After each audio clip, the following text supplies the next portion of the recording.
ಲೋಕಸಭಾ ಸದಸ್ಯರು SN city ಮುಂದ್ಗಡೆ ಇರುವಂತಹ ಗೋಮಾಳದ ಬಗ್ಗೆ ಪ್ರಸ್ತಾಪ ಮಾಡಿದ್ರು. ಆ ಗೋಮಾಳದ ಬಗ್ಗೆ ಈ ಹಿಂದೆ ಲೋಕಾಯುಕ್ತ ಮತ್ತೆ ತಹಸೀಲ್ದಾರ್ ಮತ್ತೆ ಪಿಡಿಒ ಎಕ್ಸಿಕ್ಯೂಟಿವ್ ಇಂಜಿನಿಯರ್ ಅವರಿಗೆ ಕೊಟ್ಟಾಗ ಅದ್ರ ಬಗ್ಗೆ ಏನು ಕ್ರಮ ತಗೊಳ್ಳಿಲ್ಲ. ಆ 27 ಗುಂಟೆಯಲ್ಲಿ 19 ಗುಂಟೆನ ಸುಂದರ್ ಕೃಷ್ಣ ಮತ್ತೆ ಅವರ ಮೈನರ್ ಮಗನಿಂದ ಅದನ್ನ ಅಂದ್ರೆ ಜಿಪಿಎ ಮಾಡಿಕೊಂಡು ಅವರ ಹೆಸರಿಗೆ ಖಾತೆ ಮಾಡಿಸಿಕೊಂಡು ಎ ಬಿ ಸಿ ಅಂತ 3 ಬ್ಲಾಕ್ ಮಾಡಿದ್ದಾರೆ. 3 ಬ್ಲಾಕ್ ಅಲ್ಲಿ ಏನು ಜಿಪಿಎ ಮಾಡ್ಕೊಂಡಿದ್ದು ಅದಕ್ಕಿಂತ ಹೆಚ್ಚುವರಿಯಾಗಿ ಮಾಡಿಕೊಂಡು ಅದನ್ನ ಸರ್ಕಾರದ ಒತ್ತಿಗೆ ಅಂತ ಹೇಳ್ಬಿಟ್ಟು ಸಾರ್ವಜನಿಕರು ಓಡಾಡೋ ರಸ್ತೆ ಅಂತ ಹೇಳಿ ಗವರ್ನರ್ಗೆ ರಿಲಿಂಕ್ವಿಶ್ ಡೀಡ್ ಮಾಡಿಕೊಟ್ಟಿದ್ದಾರೆ. ಗವರ್ನರ್ಗೆ ರಿಲಿಂಕ್ವಿಶ್ ಡೀಡ್ ಮಾಡಿಕೊಟ್ಟ ನಂತರ ಅವ್ರೇನ್ ಮಾಡ್ಕೊಂಡ್ರೆ ಎಸ್ಎನ್ ಸಿಟಿ ಬೋರ್ಡ್ ಹಾಕೊಂಡಲ್ಲಿ ಒಂದು ಸೆಕ್ಯೂರಿಟಿ ಗಾರ್ಡ್ ಹಾಕೊಂಡ್ಬಿಟ್ಟಿದ್ದಾರೆ. ಇದೇನೋ ಸರ್ಕಾರದ ಒಂದು ಪ್ರತಿನಿಧಿಯಾಗಿ ಸಾರ್ವಜನಿಕರ ಆಸ್ತಿನ ಕಬಳಿಸುವ ಉದ್ದೇಶದಿಂದ ಈ ತರ ಮಾಡ್ಕೊಂಡಿದ್ದಾರೆ.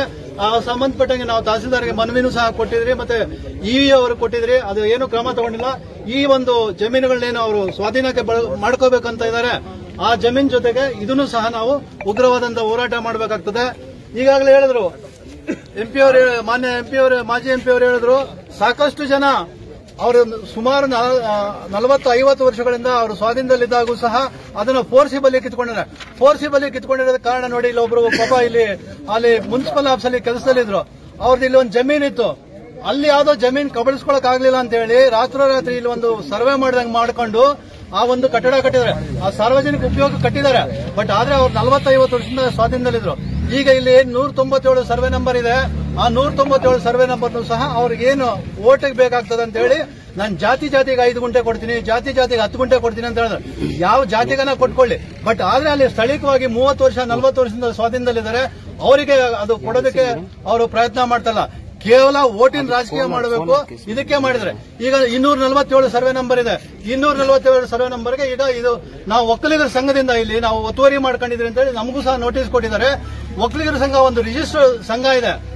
ಆದ್ರೆ ಯಾರು ನೋಟಿಸ್ ಜಾರಿ ಮಾಡಿಲ್ಲ. ರಾತ್ರೋರಾತ್ರಿ ಬಂದು ಇಲ್ಲೆಲ್ಲ ಒಂದು ಚೀಟಿ ಅಂಟಿಸ್ಬಿಟ್ಟು ಅಲ್ಲಿ ತಹಸೀಲ್ದಾರ್ ಅವರು ಹೇಳ್ತಾರೆ, ನೀವು ಭೂ ಒತ್ತುವರಿ ಮಾಡ್ತಾ ಇದ್ರಿ, ಲೇಔಟ್ ನಿರ್ಮಾಣ ಮಾಡ್ತಾ ಇದ್ರಿ ಅಂತ.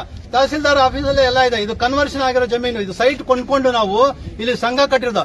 ಆದ್ರೆ 3 ಸಾರಿ ಒಕ್ಕಲಿಗರ ಸಂಘಕ್ಕೆ ನೋಟಿಸ್, ಅಂದ್ರೆ ರಾತ್ರೋರಾತ್ರಿ ಅಲ್ಲಿ ಚೀಟಿ ಅಂಟಿಸೋದು, ಭೂ ಒತ್ತುವರಿ ಮಾಡಿದ್ರಂತ. ಇದೇನ ಸರ್ಕಾರ ನಡೆಸ್ತಾ ಇರುವಂತಹ ರೀತಿಗಳು. ಅದಕ್ಕೆ ತಹಸೀಲ್ದಾರ್ ಅವರು ಕೇಳಿದಾಗ ಅವ್ರ ಹತ್ರ ಎಲ್ಲ ಮಾಹಿತಿ ಇದೆ. ಅದೇ ರೀತಿಯಲ್ಲಿ ನಮ್ಮ ಬಿಜಿಎಸ್ ಒಂದು ಸ್ಥಳ ಇದೆ, ಯಾರೋ ದೇಸಹಳ್ಳಿಯಲ್ಲಿ. ಅಲ್ಲಿ ನಾವು ಗವರ್ಮೆಂಟ್ ನ ಪರ್ಮಿಷನ್ ತಗೊಂಡು ಮಣ್ಣು ಹೊಡೆಯಕ್ಕೆ ಹೋದಾಗ ಈ ಆಗ್ಲಿ ಅಥವಾ ಇನ್ನೊಬ್ಬರಾಗ್ಲಿ ಎಲ್ಲರೂ ಸಹ ಇದಿಲ್ಲ, ಇದು ಕೆರೆ ಒತ್ತುವರಿ ಮಾಡಿದ್ರಿ ಅಂತ ಹೇಳ್ತಾರೆ. ಅದನ್ನು ಸಹ ಅಪ್ರೂವ್ಡ್ ಲೇಔಟ್ ಇದೆ. ನಾವು ಅಲ್ಲಿ ಎಜುಕೇಶನ್ ಇನ್ಸ್ಟಿಟ್ಯೂಷನ್ ಕಟ್ಟಬೇಕಂತ ಹೇಳಿ ಯೋಚನೆ ಮಾಡಿ ಅಲ್ಲಿ ಆ ನೀರಿಂದ ಬಂದು ತೊಂದರೆ ಆಗ್ತದೆ ಅಂತ ಹೇಳಿ ಮಣ್ಣು ಹೊಡೆಯೋದಕ್ಕೂ ಅವಕಾಶ ಕೊಟ್ಟಿಲ್ಲ.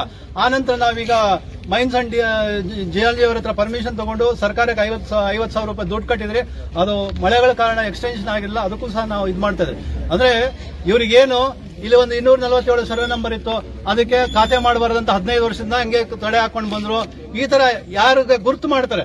ಈಗ PLD ಬ್ಯಾಂಕ್ ಅಲ್ಲಿ ಯಾರಿಗೆ ವೋಟರ್ಸ್ ಇದ್ದಾರೆ ಅವ್ರನ್ನ ಸ್ಪೆಸಿಫಿಕ್ ಆಗಿ ಗುರುತು ಮಾಡ್ಕೊಂಡು ಅವರ ಹೆಸರು ಡಿಲೀಟ್ ಮಾಡುದು, ಅಥವಾ ಇನ್ನೊಬ್ರು ಯಾರ್ದೋ ಜಮೀನು ಕ್ರಯಕ್ಕೆ ಕೊಂಡ್ಕೊಂಡಿರೋದು ಅಥವಾ ಮಂಜೂರಾಗಿರುವಂತ ಜಮೀನ್ ಇದ್ರೆ ಅದನ್ನ ಖಾತೆ ಮಾಡಬಾರ್ದು, ಅದು ಮಾಡಬಾರ್ದು ಅಂತ ಹೇಳಿ ಅಲ್ಲಿ ಹೋಗಿ ಅಂಟಿಸ್ತಾರೆ. ತಹಸೀಲ್ದಾರ್ ಆಫೀಸಲ್ಲಿ ಎಲ್ಲಾ ಮಾಹಿತಿ ಇದೆ.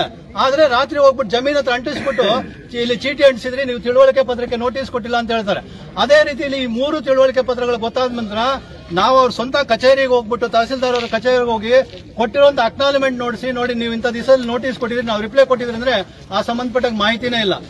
ಇದು ಸರ್ಕಾರದಲ್ಲಿ, ಈ ಕಾಂಗ್ರೆಸ್ ಸರ್ಕಾರದಲ್ಲಿ ನಡೀತಾ ಇರೋಂತ ಒಂದು ಏನಾಗಿದೆ ಅಂತ ಹೇಳಿದ್ರೆ, ಇಲ್ಲಿ ಸ್ಥಳೀಯ ಏನು ಶಾಸಕರಿದ್ದಾರೆ ಅವ್ರಿಗೆ ಬೇಕಿರುವಂತದ್ದು ಅನುಕೂಲ ಮಾಡಿಕೊಡುವಂತ ಯಾರಾದ್ರೂ ತಹಸೀಲ್ದಾರ್ ಬಂದ್ರೆ ಅವ್ರ ಕಡೆಯಿಂದ ನಾವು ಕೆಲಸಗಳು ಮಾಡ್ಕೋಬಹುದು ಅಂತೇಳಿ ಆ ಒತ್ತಡ ಹಾಕ್ತಾರೆ. ಅದು ಕಾನೂನು ಬಾಹಿರ ಅಂತ ಗೊತ್ತಾಗಿ ಅವ್ರು ಒಂದ್ ಸ್ವಲ್ಪ ರಿಲ್ಯಾಕ್ಸ್ ಮಾಡಿದ್ರೆ ನೆಕ್ಸ್ಟ್ ಇವನ್ ಸರಿ ಇಲ್ಲ, ಅವನ್ನ ಚೇಂಜ್ ಮಾಡ್ಬೇಕಂತ ಈ ರೀತಿ ದಂಧೆ ನಡೀತಾ ಇದೆ.